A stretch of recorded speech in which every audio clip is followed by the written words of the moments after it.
1 year had passed since the attack on New Haven. The Galactic Assembly Station was more crowded than it had ever been.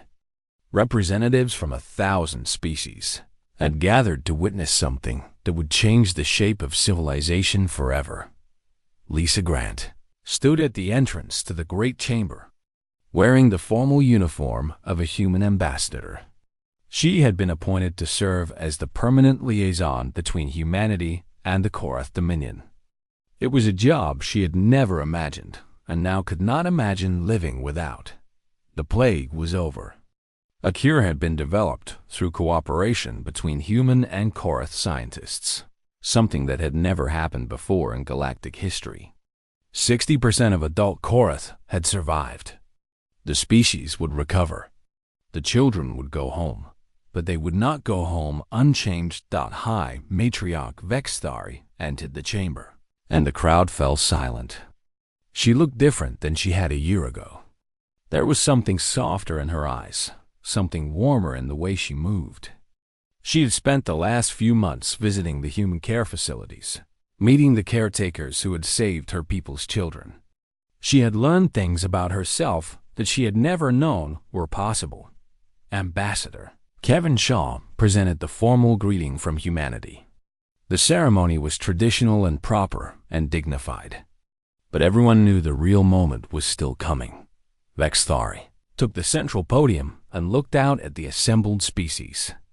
Many of them had spent thousands of years fearing the Korath. Many had lost worlds and populations to Korath aggression. They expected the worst. They always expected the worst from the galaxy's apex predators. For 10,000 years, my species has defined strength as the power to destroy. Vexthari began. Her voice carried to every corner of the chamber. We believed that the strongest were those who could kill without hesitation. We built our civilization on conquest and war and the bones of our enemies. She paused and looked at the human delegation. We were wrong. The chamber erupted in shocked whispers. No Korath had ever admitted error in public. No Korath had ever shown such vulnerability before other species. 1 year ago, we sent our children to a species we barely knew. We sent them because we were dying and because we could not save them ourselves. We expected the humans to fail. We expected them to be weak and afraid and unequal to the task we gave them. Her voice grew stronger. Instead, they taught us what strength really means. They showed us that true power is not the ability to destroy, but the courage to protect. They stood between our children and death. They gave their lives for young ones who were not their own. They loved where we could only fight. She gestured toward the human delegation. I am here to announce a new relationship between the Korath Dominion and humanity. We do not declare them our servants or our subjects or our conquests. We declare them our equals, our partners, our family. The chamber was absolutely silent. The Korath had never acknowledged any species as their equal, not in 10,000 years of galactic civilization. And we are here to announce something more, Vexthari continued. The Korath will no longer wage wars of expansion. We will no longer conquer worlds or destroy civilizations. Instead, we will protect those who cannot protect themselves. We will use our strength to shelter the weak, not to dominate them. This is what humanity taught us. This is the gift they gave us when they saved our children. An elderly representative from a species that had lost 3 worlds to Korath invasion stood up with tears in his eyes. Why? Why would you change now, after all these centuries of war? Vexthari smiled. It was an expression that looked strange on her face, an expression that Korath had rarely made in their entire history. Because our children came home different. They came home able to feel things we never could. They came home with human hearts beating alongside Korath ones. And when they told us about the humans who raised them, when they told us about the love they received, we finally understood what we had been missing all along.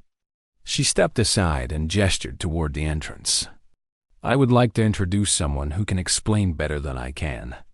Daniel Marsh walked into the great chamber. He was wearing simple clothes, not the fancy uniforms of diplomats or the armor of warriors. He looked exactly like what he was, a schoolteacher who had found himself doing something extraordinary. Beside him walked Keth. The young Korath was no longer small. He had grown during the past year, now standing nearly as tall as Daniel. His scales gleamed a brilliant blue, and his amber eyes glowed with intelligence and warmth. He moved with the natural grace of a predator, but there was gentleness in every step. "My name is Daniel Marsh," Daniel said to the assembly. "I was a teacher before I became a caretaker. I taught children to read and count and play together. When the Korath asked for help, I volunteered because that is what teachers do. We help children. All children, no matter where they come from." He looked around at the thousands of faces watching him. "I did not do anything special. None of the human caretakers did. We just treated Korath children the way we would treat any children. We fed them and sheltered them and played with them and loved them. That is all." Keth stepped forward and spoke in perfect English, his deep voice carrying through the chamber.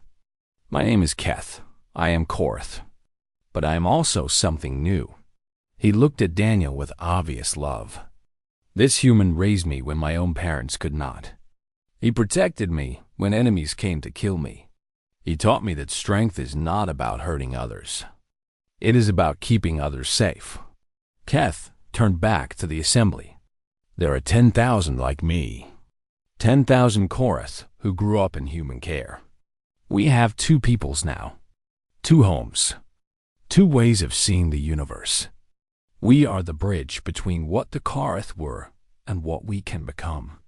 He raised his clawed hand, and Daniel raised his human hand beside it.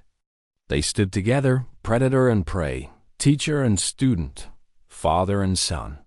"The galaxy is afraid of what this partnership might mean," Keth said.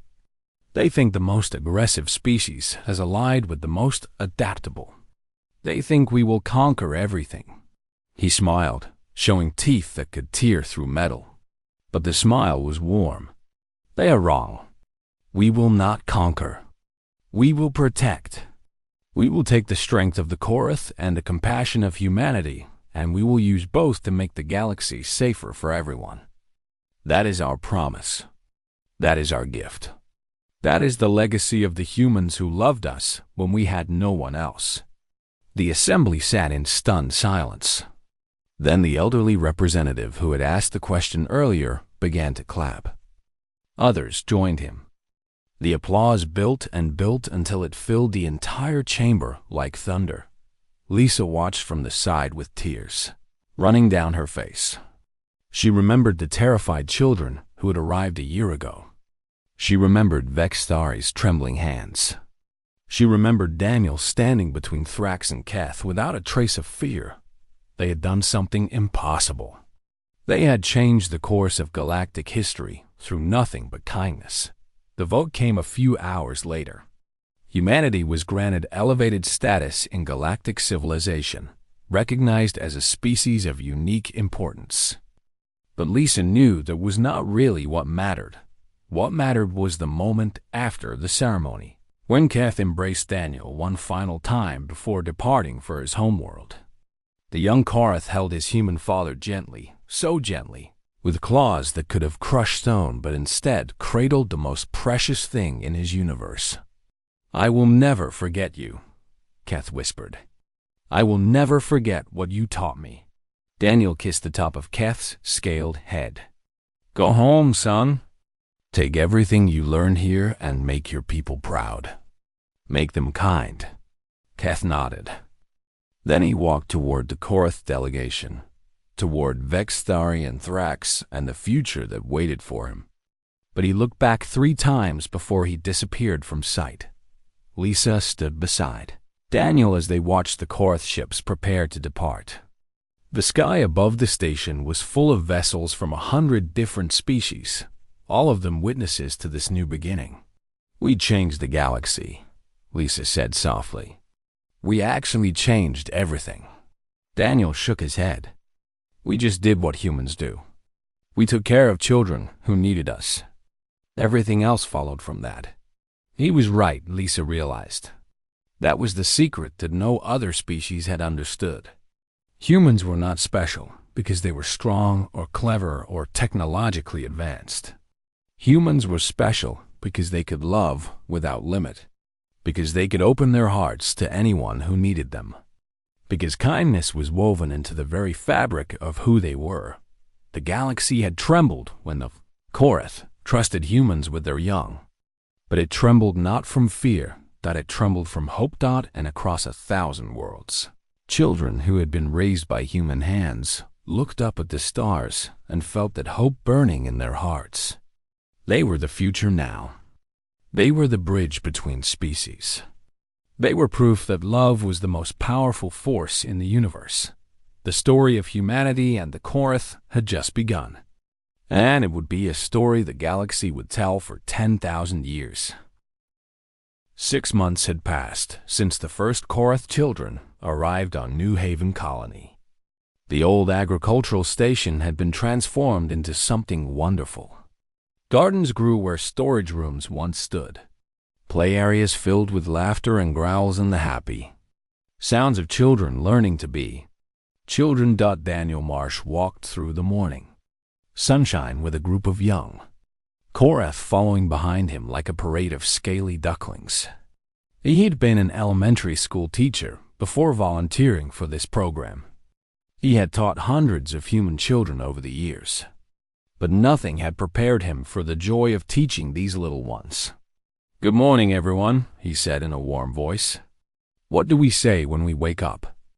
Good morning, Daniel, the children answered in rough but improving English. Their voices were deeper than human children, but they had learned to speak softly. One child stayed closer to Daniel than the others. His name was Keth, and he was 5 years old by Korath standards. His scales were a deep blue color, and his eyes glowed brighter than any of the other children. He had imprinted on Daniel during the first week and had refused to leave his side ever since. Daniel reached down and scratched behind Keth's ear ridges. The young Korath made a happy rumbling sound and pressed against his leg. Ready for breakfast? Yes, please, Keth said. He had learned manners faster than any of the other children. He loved pleasing Daniel almost as much as Daniel loved caring for him. The program had grown beyond anything they had expected. Over 8,000 Korath children now lived in human care across 12 facilities on different colony worlds. The plague in Korath space had killed 40% of their adult population before finally beginning to slow. Every day, more orphan children arrived. Every day, more humans volunteered to help. Lisa Grant sat in her office reviewing reports when Dr. Okonkwo knocked on her door. The scientist looked excited about something. You need to see the latest brain scans, Okonkwo said. She spread data sheets across Lisa's desk. Look at these patterns. The children who've been with us the longest are showing actual changes in their neural development. Lisa studied the images. What am I looking at? Their aggression centers are shrinking. The parts of their brains associated with empathy and social bonding are growing larger. Okonkwo's eyes were bright with wonder. They are becoming something new, Lisa. Not less Korath, but different. Better. They are learning to feel things their ancestors never could. Is this permanent? We believe so. These changes are happening during critical development periods. The children are literally rewiring their brains based on their experiences with humans. When they grow up, they will still be powerful and capable of violence when needed. But they will also be capable of gentleness and compassion in ways adult Korath never were. Lisa thought about what this meant. A whole generation of Korath who could feel empathy, who understood kindness, who had learned from humans that strength did not require cruelty. Keep monitoring them, she said, and keep this information private for now. I do not want anyone getting ideas about manipulation or control. The next day brought unexpected visitors. A Karth warship dropped out of faster-than-light travel and requested permission to land. Lisa felt her stomach tighten when she read the message. A group of Karth military commanders wanted to inspect the facilities. They were suspicious that humans were doing something to change their young. War leader Thrax led the inspection delegation. He was enormous, even by Karth standards. His scales were black as space, and scars covered his body from decades of combat. He looked at everything with cold suspicion. He examined the food and the sleeping areas and the medical facilities. He watched the human caretakers interact with the children. They seem healthy, he admitted grudgingly. But something is different about them. They do not act like proper Karth young. Lisa walked beside him carefully. They act like children who feel safe and loved. Perhaps that is what looks different to you. Thrax made a disgusted sound.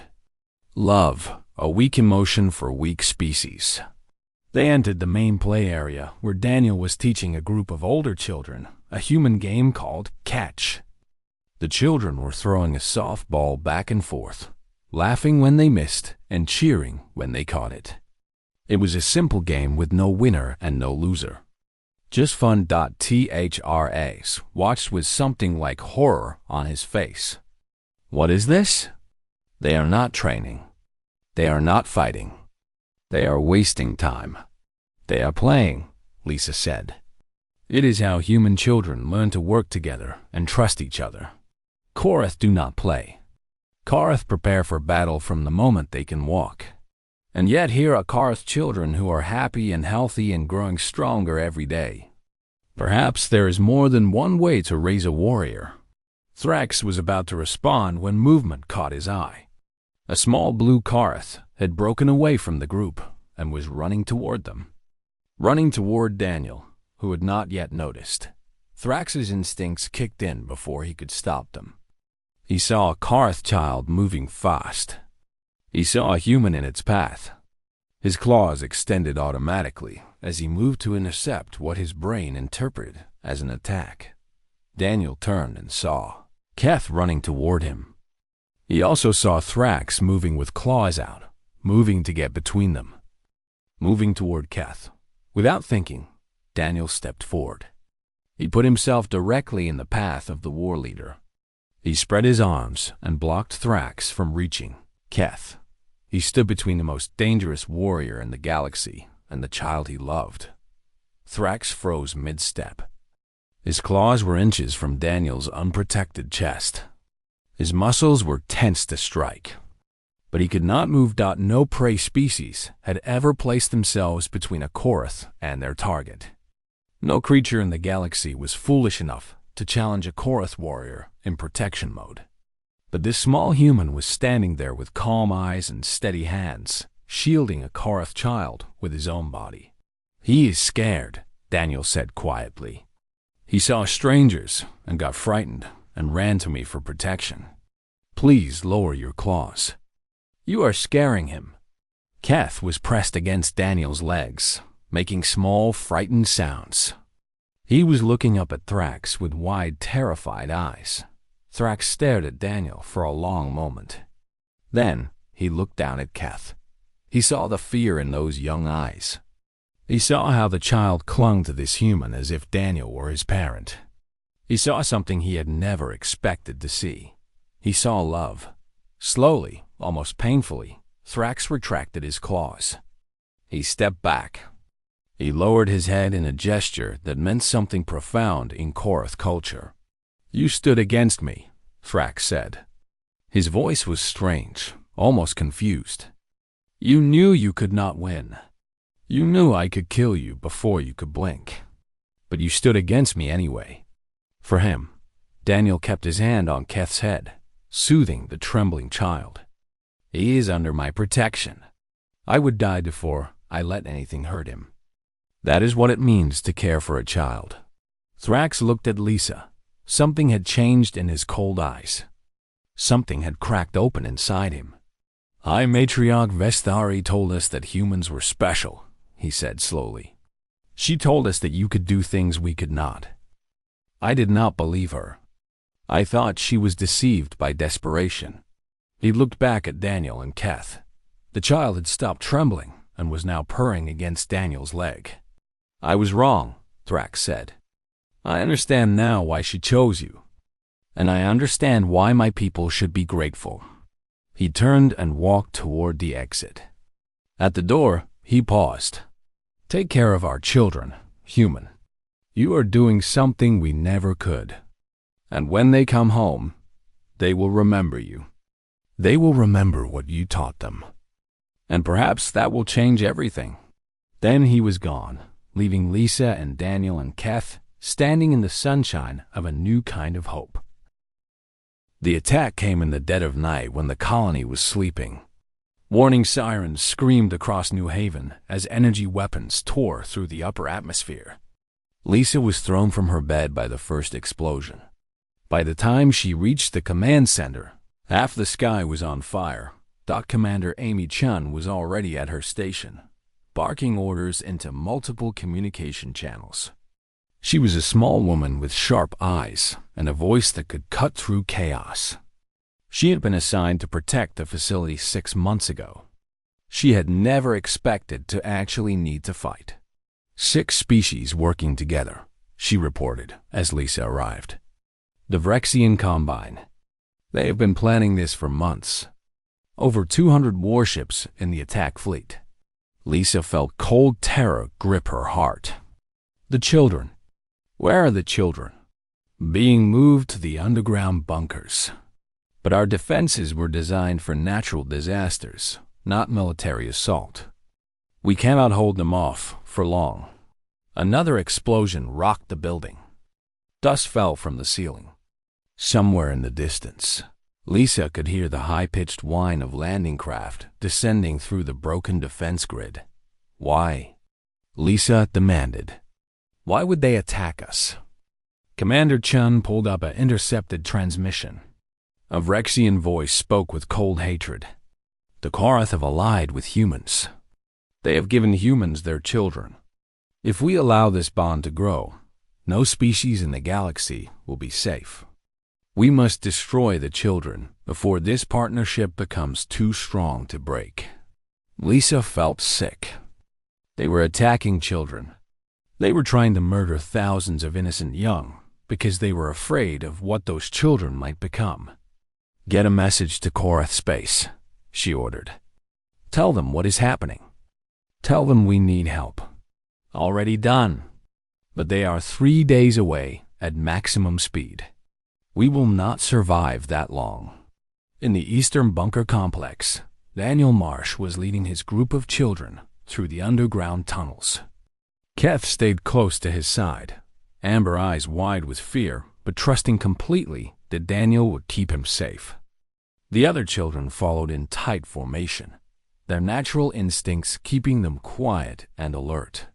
Stay together, Daniel said calmly. Everything is going to be okay. We just need to get to the deep shelter. A massive explosion somewhere above them shook the tunnel. Debris rained down from the ceiling. The children whimpered, but did not scatter. They had learned to trust their human caretakers more than they trusted their own fear. Daniel, Keth whispered. Bad creatures are coming. I can smell them. Daniel knew the Korath sense of smell was far better than human abilities. If Keth said enemies were coming, enemies were coming. Faster, children. We need to move faster. They rounded a corner and found their path blocked by collapsed rubble. The explosion had brought down a section of the tunnel roof. There was no way through. No, Daniel breathed. He could hear sounds now. Footsteps and strange clicking voices coming from behind them. The Vrexian strike team was getting closer. Keth stepped forward and looked at the rubble pile. Then he looked at the other older children. Something passed between them. Some communication that Daniel did not understand. We can move it, Keth said. We are strong. Korath are strong. Before Daniel could respond, the older children began working together. They used their claws and their muscles and their combined strength to pull rocks away from the blockage. They worked in perfect coordination, as if they had been doing this their whole lives. But they had not. They had never used their strength for building or clearing or helping. They had only ever been taught to use their strength for destruction. This was new. This was something they had learned from watching humans work together. The tunnel slowly cleared. A gap appeared just wide enough for the children to squeeze through. "Go," Daniel ordered. "Everyone through, now." The smaller children went first, then the older ones. Daniel helped push the last few through, just as the Vrexian soldiers appeared at the far end of the tunnel. He could see their armored forms and their energy weapons and their cold, alien eyes. Daniel dove through the gap and landed hard on the other side. The children immediately began pulling more rocks into place, blocking the entrance behind him. They worked without being told. They worked because protecting their human was as natural as breathing. They ran through the deeper tunnels until they reached the main shelter. Hundreds of human caretakers were already there with thousands of Karth children. The massive reinforced doors sealed behind them. For the moment, they were safe, but they could hear the sounds of battle above. They could feel the ground shake with explosions. And they knew that safety was only temporary. Commander Chun's voice came through the emergency speakers. "All personnel. The surface is lost. Enemy forces are inside the complex. We are holding the shelter entrances, but we cannot hold forever.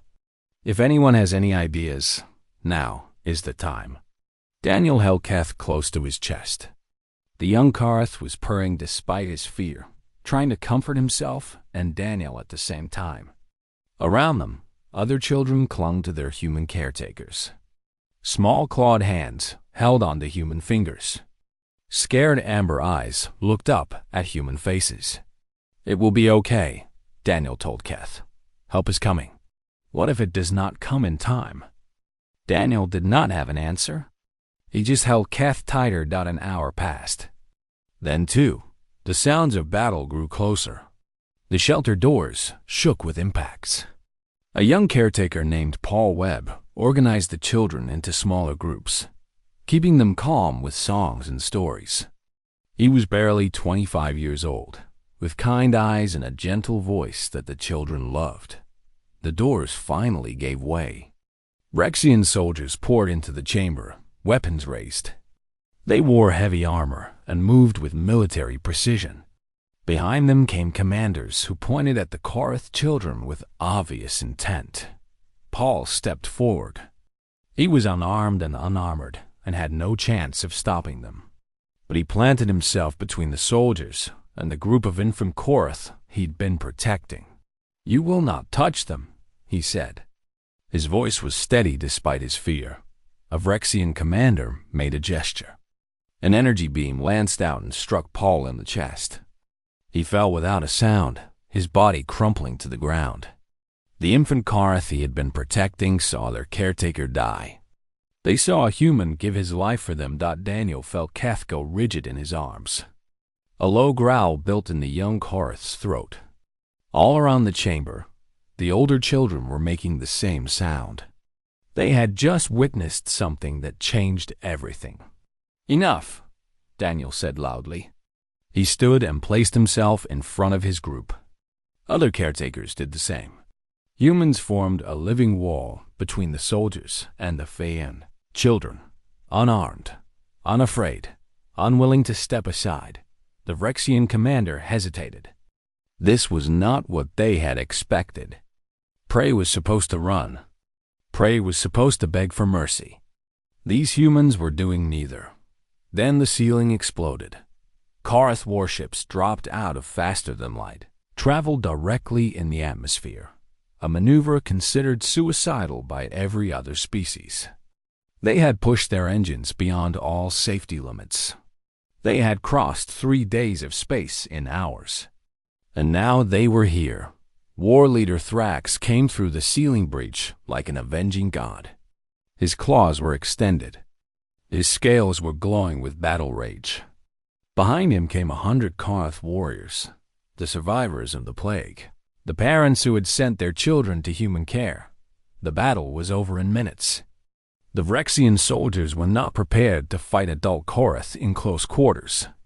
They were not prepared for the fury of parents who had just learned that someone tried to murder their young. When the smoke cleared, Thrax found Daniel still standing over the children. The human was wounded. Blood ran down his arm from a cut he had not even noticed receiving. But he was alive, and more importantly, the children were alive. Keth was clinging to Daniel's leg, growling at anyone who came too close. Even at Korath adults. Even at Thrax himself. The young Korath had decided that Daniel was his to protect, and no one would come near him without permission. Thrax looked at the scene. He looked at the human caretakers who had formed a wall of flesh against armed soldiers. He looked at the body of Paul Webb, who had died protecting Korath infants. He had known for only 6 months. Then Thrax did something that no Korath had ever done for any species in 10,000 years of galactic history. He knelt before Daniel. "You have shown us what strength truly means," Thrax said. His voice was thick with emotion that Korath were never supposed to feel. "It is not about claws or weapons or the power to destroy. It is about the courage to protect those who cannot protect themselves, even at the cost of your own life." Daniel reached down and gently lifted Keth into his arms. The young Korath immediately started purring. "We just did what any parent would do," Daniel said quietly. "We protected our children." Thrax looked at Keth, at the way the child clung to this human, at the love that was obvious between them. "Yes," Thrax said. "I see that now. They are your children, too." The United Human Council chambers in Geneva were filled with noise and tension. Representatives from every human colony and territory had gathered for this emergency session. The fate of 2 species would be decided in the next few hours, and everyone knew it. Council President Maria Lopez stood at the central podium and waited for silence. She was a small woman with gray hair and kind eyes, but her voice could fill any room. She had led humanity through 3 crises already. This would be the 4th, and perhaps the greatest. "You have all received the briefing," she said. "The Korath High Matriarch has asked us to shelter their young while a plague devastates their adult population. Commander Lisa Grant is here to answer your questions. General Frank Dunn will address security concerns. Dr. Nadia Okonkwo will explain the biological realities. Then we will vote." A representative from the Mars colonists stood up immediately. "This is obviously a trap. The Korath have spent 10,000 years conquering and killing. Now they suddenly need our help? They are looking for weaknesses in our defenses." Another voice called out. "Or they want to plant spies among us. Korath children who will grow up to be Korath warriors inside our borders." General Dunn stepped forward. He was a tall man with silver hair and the posture of someone who had spent his life preparing for war. "These concerns are valid. My analysts have run every scenario. If the Korath wanted to invade us, they could do so without any tricks or deceptions. Their fleet is 60 times the size of ours. Their weapons are centuries ahead of our technology. They do not need to send children to defeat us. Then what is the real danger?" President Lopez asked. "The real danger is simpler." Dunn clasped his hands behind his back. "Korath children are still Korath. Even young ones have claws and teeth and predatory instincts. Our caretakers could be injured or killed. And if anything happens to even one child while in our care, the Korath might hold us responsible. A single accident could start a war we cannot win." The chamber erupted in worried whispers. Lisa stood and walked to the front of the room. She had spent 2 days preparing for this moment. "May I speak?" she asked. President Lopez nodded. "I understand the fears," Lisa said. I had them too when I first heard the request. But I spent an hour in a room with High Matriarch Vexthari. I watched her speak about her dying children. And I saw something no one in the galaxy has ever seen before. I saw Karath tremble with fear. The chamber went quiet. The Korath have conquered half the known galaxy. They have destroyed civilizations that existed for 1,000,000 years. They have never asked anyone for anything because they have never needed anything. But this plague has done what no enemy ever could. It has brought them to their knees. Lisa looked around the room at the faces of her fellow humans. If we refuse this request, those children will die. Not because of war or conquest, but because their own parents cannot hold them without hurting them. The Korath are asking us to do something they physically cannot do. They are asking us to be gentle. Dr. Okonkwo stepped forward. She was a short woman with dark skin and bright eyes that sparkled with intelligence. I have spent my career studying alien biology. The Korath are fascinating creatures. Their young are born with full predatory instincts, but their bodies are not fully developed until adolescence. A Korath child is about the size of a large earth dog. Their claws are soft, and their teeth are not yet sharp. They can scratch and bite, but they cannot cause serious injury to an adult human. What about their minds? Someone asked. Will they see us as prey?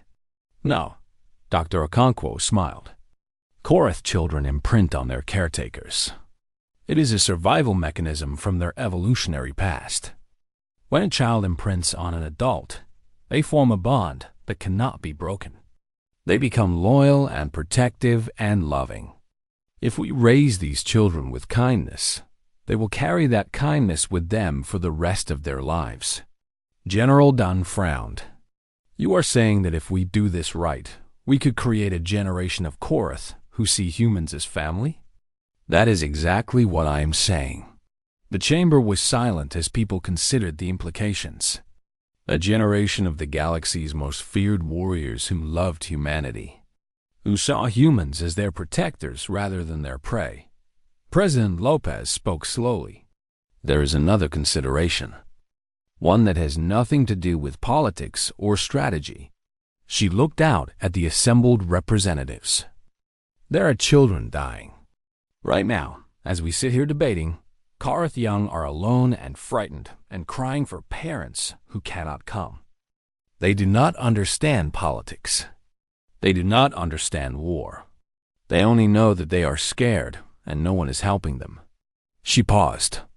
We call ourselves the compassionate species. We pride ourselves on our ability to care for others. If we turn away from children who need us simply because they belong to a species we fear, what does that say about who we really are? The vote was called. Representatives raised their hands or pressed buttons or spoke their choices into microphones.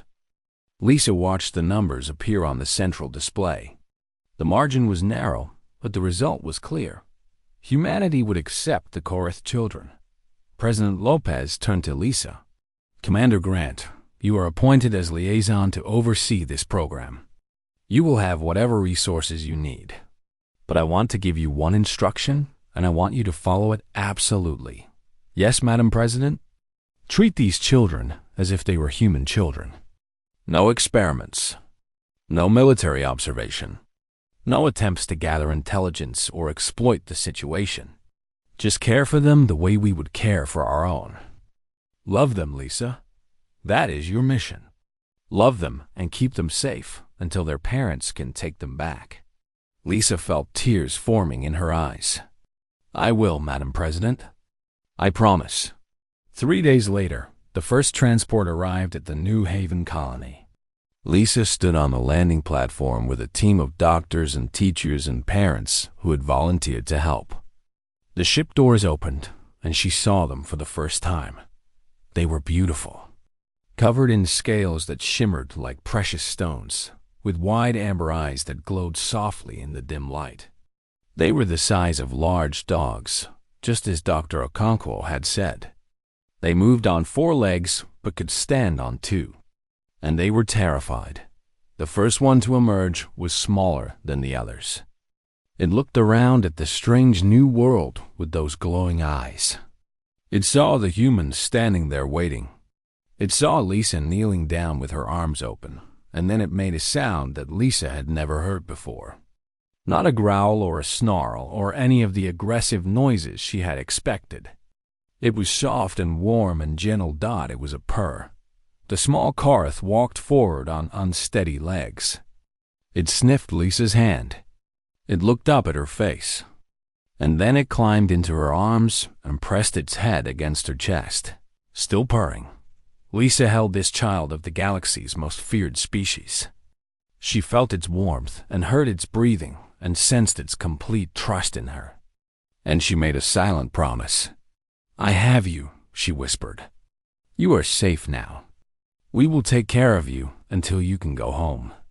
The child purred louder, and Lisa knew that humanity had made the right choice. The Galactic Assembly Station hung in the darkness of space like a jewel made of light and metal. Thousands of species walked its corridors every day. They traded goods and shared knowledge and argued about laws that governed 1,000,000 worlds. Humanity had been part of this great gathering for 60 years now. But most species still looked at humans the way adults look at children playing at important games. Commander Lisa Grant stood at the window of the human embassy and watched ships come and go. She had spent 20 years learning the ways of alien species. She knew their languages and their customs and their secrets. But she had never seen anything like what was happening now. The Karth ship had arrived without warning. It was massive and black and covered in weapons that could crack a planet in half. The Karth were the most feared species in the known galaxy. They had never lost a war in 10,000 years. They had conquered empires and destroyed civilizations and made entire species go extinct. Other races crossed whole sectors of space just to avoid their territory. And now their leader was walking through the human embassy. High matriarch Vextari was terrifying to look at. She stood 8 feet tall with scales the color of dried blood. 4 muscular arms hung at her sides, each one ending in claws that could cut through starship metal. Her eyes were yellow and cold, and held the patience of an apex predator. Ambassador Kevin Shaw walked beside her, trying to keep his hands from shaking. He was a good man and a skilled diplomat, but nothing in his training had prepared him for this moment. Every other species on the station was hiding. They all assumed the humans had done something terrible to anger the Karth.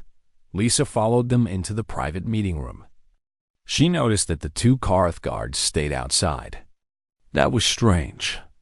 The Karth never went anywhere without protection. Vextari sat down in a chair that groaned under her weight. She looked at Kevin and then at Lisa with those terrible yellow eyes. When she spoke, her voice was deep and rough like stones grinding together. "I will not waste time with pleasantries," she said. "My species is dying." Kevin leaned forward. "Dying? The Karth?" "A plague," Vextari said.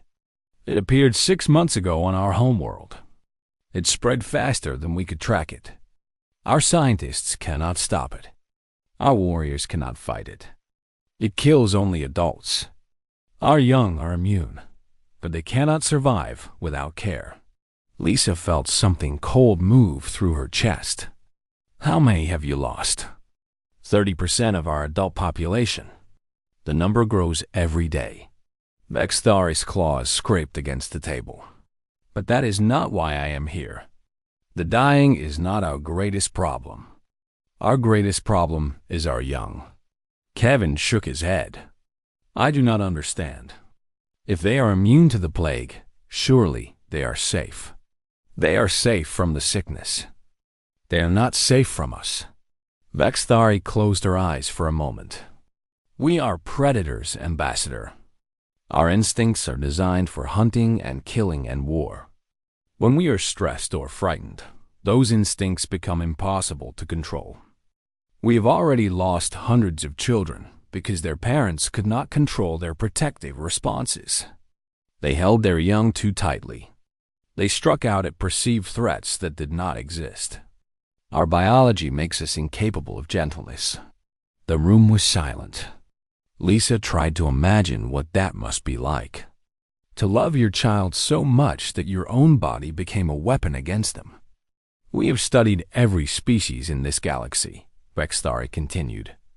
We have watched and analyzed and calculated. Only one species has what we need. Only one species combines protective instincts with physical adaptability and emotional control. Only one species can love what is not their own. Humans, Lisa said quietly. Yes.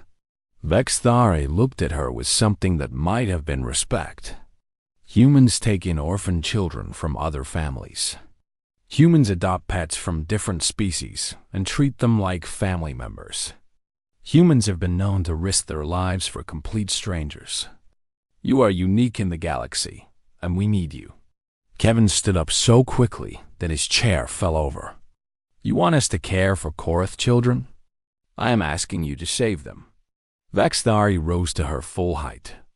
I know how this must sound. The Korath have never asked anyone for anything. We take what we want. We destroy what we cannot use. But I am not here as a conqueror. I am here as a mother watching her children die. Lisa stepped forward. I, Matriarch, you must understand the position you are putting us in. Many species would see this as a trap. They would say you are testing our defenses or looking for weaknesses to exploit. I know. Vexthari's voice dropped low. I know what the galaxy thinks of us. We have earned every bit of fear and hatred they feel. But I am telling you the truth. I have no tricks. I have no hidden plans. I have only desperation, and that is something my species has never known before. Kevin looked at Lisa. She could see the conflict in his eyes. This was an impossible decision. If they said yes and something went wrong, the Korath might destroy humanity. If they said no and the Korath children died, they would have turned their backs on innocent lives. We need time to consider, Kevin said finally. This is not a decision I can make alone. I must consult with Earth. I understand. Vexthari moved toward the door. But I must tell you something. You have 3 days. After that, the first wave of children in our emergency shelters will begin dying from lack of care. Their parents are already dead or too sick to help them. They are alone and frightened, and they do not understand why no one is coming for them. She stopped at the door and turned back. I have killed thousands of enemies in my life. I have burned worlds and crushed armies, and never felt a moment of regret.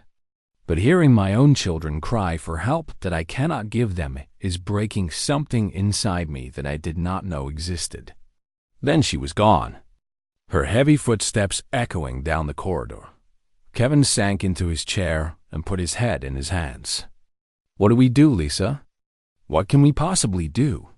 Lisa did not answer right away. She was thinking about something she had seen during the meeting. Something small but important. When Vexthari had spoken about her children, her 4 hands had started trembling. The claws that could tear through metal had shaken like leaves in a storm dot no one in the galaxy had ever seen. A Korath show weakness. They were the ultimate predators, the perfect warriors, the species that made empires beg for mercy. But Lisa had just watched their leader tremble with fear and grief and love. I think we help them, Lisa said softly. Because if we do not, we are not the species they think we are. Kevin looked up at her. And if it is a trap? Lisa thought about those trembling hands. She thought about children crying alone in the dark. She thought about what it meant to be human in a galaxy full of monsters. Then we die being who we are, she said. But I do not think it is a trap. I think this is real.